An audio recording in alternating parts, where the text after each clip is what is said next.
जैसे यादव है बेचारा ब्राह्मणों के बहकावे में आ गया, स्वामी प्रसाद मौर्य पर हमला कर दिया, उसे पता ही नहीं है तेरे लोगों की अभी कल पर जो चुटिया कटी है, तेरे बाल मूड़ दिए गए, तेरे देश के ओबीसी को समझना चाहिए। स्वामी प्रसाद मौर्य इस देश के बहुजन समाज की मुखर आवाज़ है और मैं राहुल नागपाल चैलेंज कर रहा हूँ, उनके साथ खड़ा हूँ। हमारे गुरु भी हैं, हमारे साथी भी हैं, हमारे एक गार्जियन भी हैं और उन पर हमला इस देश के तमाम बहुजन समाज पर हमला है।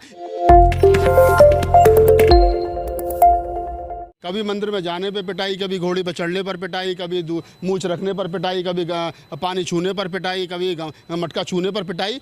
तो ये पिटाई तो हम पिछले 3-4 हज़ार साल से झेल रहे हैं। लेकिन बाबा साहब डॉक्टर अम्बेडकर के संविधान के बाद में जो हमको हक हकूक मिले हैं, जो अधिकार मिले हैं और जिसके कारण हमारे मुंह में जवान आई है, स्वामी प्रसाद मौर्य जैसे लोगों के मुंह में जवान आई है और जो हम लोगों ने बोलना शुरू किया। देखिए, ब्राह्मणवाद को, ब्राह्मण को दिक्कत क्या है? दिक्कत ये आप उसको खूब गाली बको, उसे कोई आपत्ति नहीं, लेकिन जब आप उसके सिस्टम पर सवाल खड़ा करेंगे तो फिर वो बोलेगा, फिर उसको तिलमिलाहट होती है। और तिलमिलाहट इसलिए होती है क्योंकि वो उसकी रोजी रोटी है वो, क्योंकि ब्राह्मण की रोजी रोटी उस मंदिर से, देवताओं से, धर्म ग्रंथों से चलती है। जब आप उसके धर्म ग्रंथ के खिलाफ बोलोगे, मंदिरों के खिलाफ बोलोगे, देवताओं के खिलाफ बोलोगे तो निसंकोच रूप से ब्राह्मण में तिलमिलाहट होगी और ब्राह्मणवाद को चैलेंज जब आप करेंगे तो तिलमिलाहट होगी। स्वामी प्रसाद मौर्य के ऊपर हमला निंदनीय है, नहीं होना चाहिए, लेकिन ये उसी तिलमिलाहट का कहीं ना कहीं एक क्रिया के प्रति प्रतिक्रिया है जो हुआ है। मैं समझता हूँ कि स्वामी प्रसाद मौर्य जैसे बहादुर और भी एक बड़ी भाषा में कहूँगा वो बुजुर्ग हैं, लेकिन जिस तेज तर्रारपने से, जिस क्या नाम मुखरता से वो बोलते हैं,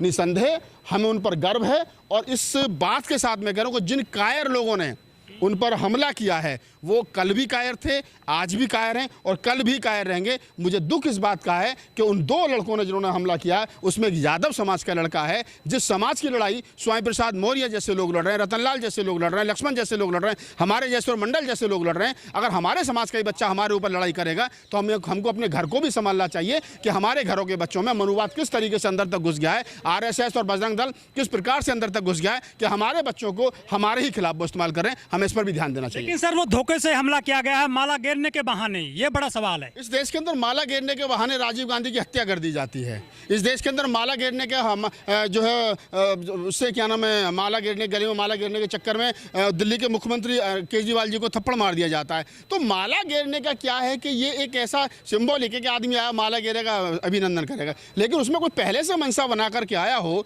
कायर और कहीं ना कहीं डरपोक आदमी कि मुझे नज़दीक जाकर के थप्पड़ मारना है, तो ये उसकी कायरता निसंकोच रूप से जो है वो कहीं ना कहीं दर्शाती है। अगर उसके अंदर हिम्मत थी तो पहले से चैलेंज करता है मैं स्वामी प्रसाद मौर्य को कि थप्पड़ मारूंगा। देखिए, सुरक्षा मिलना अलग चीज़ है, लेकिन जब आप किसी के पास मुझे जेट से नहीं मिली हो, राहुल गांधी जी को जेट सिक्योरिटी मिली हो, लेकिन अगर मैं उनके गले में माला डालूंगा तो मुझे जेट सिक्योरिटी थोड़ी रोक लेगी। राहुल गांधी जी खुद कहेंगे आइए, स्वामी प्रसाद मौर्य जी खुद कहेंगे आइए मेरे पास। तो भाई, अपने प्रशंसक को, अपने चाहने वालों को कौन अपने पास नहीं बुलाता है? नहीं बुलाएंगे तो कल को कहेंगे देखो राहुल गांधी में, यार इनमें फला आदमी में, स्वामी प्रसाद मौर्य में इतना एटीट्यूड आ गया कि अपने पास तक नहीं बुलाते हैं। तो उनको अपने नज़दीक बुलाना, ये हर नेता की अपनी एक पहचान होती है कि वो अपने समर्थक को अपने नज़दीक बुलाए और कोई समर्थक के बेस में इस प्रकार का व्यक्ति आकर के हमला कर दे, ये निंदनीय है, ये चूक और ये नहीं होना चाहिए। लेकिन जो हमलावर थे वो ये कह रहे थे सनातन के खिलाफ बोलते हैं। देखिए, सनातन है क्या, पहले ये समझ लो। जो लोग कह रहे हैं सनातन सनातन सनातन, सनातन है क्या भाई? मैं तो ये जितने हिंदू बने घूमते हैं, मेरा इनको चैलेंज है, पहले ये बताओ सनातन क्या है। ये 20 साल पहले इनके यहाँ सनातन शब्द नहीं था। 20 साल पहले इनके यहाँ कोई सनातन शब्द नहीं था, कोई सनातन संस्कृति नहीं थी। 20 साल पहले ये हिंदू थे, कहते गर्व से कहो हम हिंदू हैं, अभी कह रहे हम सनातनी हैं। भाई, पहले तय कर लो तुम सनातनी हो या हिंदू हो। भगवान बुद्ध ने कहा है एज धम्मो सनातनो। सनातन वो है जिसमें कोई परिवर्तन ना हो सके, आकाश से लेकर के और जमीन तक पूरे भूमंडल में जिसमें कोई परिवर्तन ना हो सके, जो नेचर के ऊपर डिपेंड करता हो, वो सनातन है। ये कौन से सनातनी है भाई? तुम्हें कल को 2 पैसे ढंग के मिल जाए, तुम भगवा उतार करके हरा कपड़ा पहन करके मजार पे बैठ जाओगे पैसे के चक्कर में, तो ये सनातनी नहीं है। सनातनी तो हम लोग हैं जो नेचर के ऊपर डिपेंड करते हैं, नेचर को सलाम करते हैं। इनके यहाँ तो हर 6 महीने के बाद में नया बाबा आ जाता है, नया भगवान आ जाता है, तो सनातनी थोड़ी है। लेकिन स्वामी प्रसाद मौर्य रामचरितमानस को, मनुस्मृति को कोसते हैं पब्लिक डोमेन में जाकर मन से खुलेआम। ये तो बाबा साहब डॉक्टर अम्बेडकर ने मनुस्मृति जलाई थी आज से लगभग 100 वर्ष पहले। 100 वर्ष पहले लगाई थी। और 1956 में बाबा साहब ने नागपुर की दीक्षा भूमि के खड़े होकर के, जिसको आज हम दीक्षा भूमि कहते हैं, वहाँ खड़े होकर के कहा था 7 लाख लोगों के साथ में कि मैं राम कृष्ण को ईश्वर नहीं मानूंगा, ना उनकी पूजा करूंगा। मैं गौरी गणपति को ईश्वर नहीं मानूंगा, ना उनकी पूजा करूंगा। मैं ब्रह्मा विष्णु महेश को ईश्वर नहीं मानूंगा, ना उनकी पूजा करूंगा। मैं ब्राह्मणों के हाथों से कोई कर्मकांड नहीं कराऊंगा, ना उनकी पूजा करूंगा। ये बाबा साहब डॉक्टर अम्बेडकर ने 14 अक्टूबर 1956 को नागपुर में कसमें खाई थी। और इन 22 प्रतिज्ञाओं को मोदी सरकार छाप करके बेचती है, पैसे कमाती है।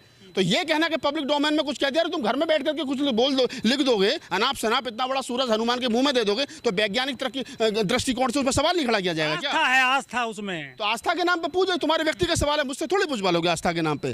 भाई आस्था के नाम पे इतना बड़ा सूरज आपने पृथ्वी से भी इतने बड़ा इतना आग का गोला एक हनुमान जी के मुंह में दे दिया, और क्या नाम है, आप कह रहे हो कि हमारी आस्था। तो ठीक है, मूर्खों की आस्था होगी, मेरी तो नहीं है ना आस्था। मैं क्यों कहूँ कि मेरी आस्था है? मैं पढ़ा लिखा हूँ, मैंने साइंस पढ़ा है, मुझे पता है साइंस क्या कहता है। आस्था का सम्मान तो मैं दूसरों की आस्था का सम्मान तो कर रहा हूँ। मैं खूब कह रहा हूँ कि आपकी आस्था का सम्मान, तो आप मेरी भी तो आस्था का सम्मान करो। भाई इस देश के अंदर नास्तिक होना गुनाह है क्या? अगर आपको आस्तिक होने का जो है वो कहीं ना कहीं संविधान जो है वो अधिकार देता, तो मुझे नास्तिक होने का जो अधिकार भी संविधान देता है। ना संविधान से आप ऊपर हैं, ना संविधान से मैं ऊपर हैं। अगर आप ये चाहते हो कि मैं आपके धर्म का और आपकी आस्था का सम्मान करूं, तो आपकी भी ड्यूटी बनती है कि आप मेरी आस्था का सम्मान करो, मेरे नास्तिक होने का सम्मान करो। और बता रहा हूँ इससे बड़ी बात, आस्तिक होना इस देश के अंदर बहुत आसान है। किसी भी 100 साल पुरानी बात को मान लेना हम आस्तिक हैं, बहुत आसान है। नास्तिक होना बहुत कठिन है। आप सवाल खड़े करिए ना, आस्तिक नास्तिक होने के लिए सवाल खड़ा करना पड़ता है। जो हमलावर हैं उनमें एक यादव युवक भी है, लेकिन ये वही यादव है जो इटावा में जिनके अभी बाल कतरे गए थे और मूत्र छिड़का गया था, ये भी उनके साथ मिले हुए हैं जिन्होंने उनके बाल कतरे थे। देखिए आप समझिए, 2 चीज़ समझिए। अगर कोई चमार कावड़ लेने जा रहा है और उसमें बाबा साहब की फोटो लगा रखी है और वो लेके आ रहा है कावड़, अगर किसी चमार ने, महार ने, दुसाद ने, पासी ने अपने दरवाजे पर सारे देवता लगा रखे और बीच में बाबा साहब भी लगा रखे हैं, तो आप इसको क्या कहोगे?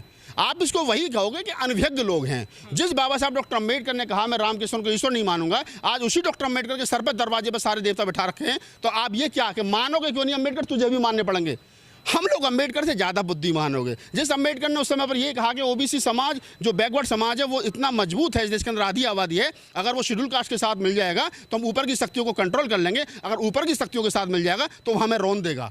तो ओबीसी समाज क्या है कि वो ऊपर की शक्तियों के साथ छत्री बनने के चक्कर में, पंडित जी बनने के चक्कर में और पता नहीं क्या क्या बनने के चक्कर में ऊपर की कथावाचक बता रहा हूँ ना, वहीं आ रहा हूँ आपके सवाल पे। ऊपर की शक्तियों के मिल गया क्योंकि उसको शूद्र नहीं बनना था। अब कुछ लोग आए, हमारे साथी हैं, काम कर रहे हैं, वो मौर्य समाज में हैं, यादव समाज में हैं, पटेल समाज में हैं, जाट में हैं, गुजरों में हैं, राजकुमार भाटी गुजर समाज से हैं, लक्ष्मण हैं, तमाम लोग हैं, काम कर रहे हैं। और मैं कह रहा हूँ कि निसंकोच आने वाला समय इस देश के SC ST OBC का है। ये जो 3 4 5% जो चोटी रख करके चोटी का ज्ञान रखने वाले लोग अपने आप को दम्भ भरते हैं कि हमारा सीधा कनेक्शन भगवान से, हमें खिलाओ तो आपके पूर्वजों को पहुँच जाएगा। मुझसे तो पंडित जी कह रहे थे हमें खिलाओ हमारे पूर्वजों को पहुँच जाएगा। मैं कहा मेरे दादाजी मटन खाते थे। पंडित जी खाओगे तो बताओ?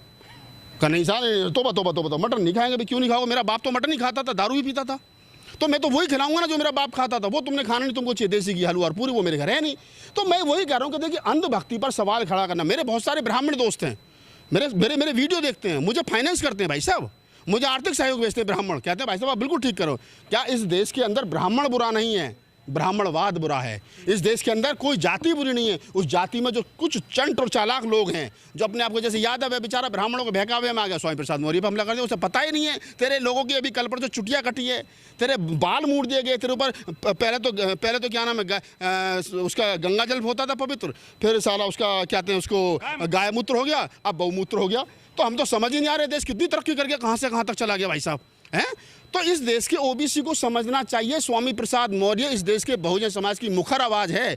और मैं राहुल नागपाल चैलेंज कर रहा हूँ, उनके साथ खड़ा हूँ। हमारे गुरु भी हैं, हमारे साथी भी हैं, हमारे एक गार्जियन भी हैं। और उन पर हमला, इस देश के तमाम बहुजन समाज पर हमला है। इस देश की SC ST OBC माइनॉरिटी, इस देश की 85% 88% बहुजन समाज पर हमला है। इस देश के संविधान पर हमला है। इस देश के अम्बेडकरवादी, कबीरपंथी, नानकपंथी, बुद्धिस्ट, लालाई सिंह यादव को मानने वाले, पेरियर रामास्वामी नायकर को मानने वाले, नारायण गुरु को मानने वाले, अच्युतानंद को मानने वाले, उन तमाम बहुजन महापुरुषों की वैचारिकी पर हमला है। लिहाजा हमें मुखर होकर के बोलना चाहिए। धन्यवाद।